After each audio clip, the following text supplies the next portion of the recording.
स्वामी तिन्ही जगाचा आणि आई विना भिकारी.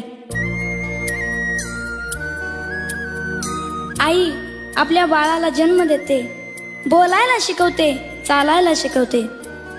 आई आपल्या बाळाला जीवन कसं जगायचं हे शिकवते. आई बाळाला संस्कार देते. मागू कसा मी. आई म्हणजे दारातील पवित्र तुळस आणि आई म्हणजे वेदनेनंतरची पहिली आरोळी. अन मागू पुन्हा कर्तृत्वाला पूर्ण करीत जी खंबीरपणे उभी राहते ती म्हणजे आई. आपल्या बाळाच्या मुखात जाणारा घास पाहून जिची भूक नाहीशी होते ती म्हणजे आई.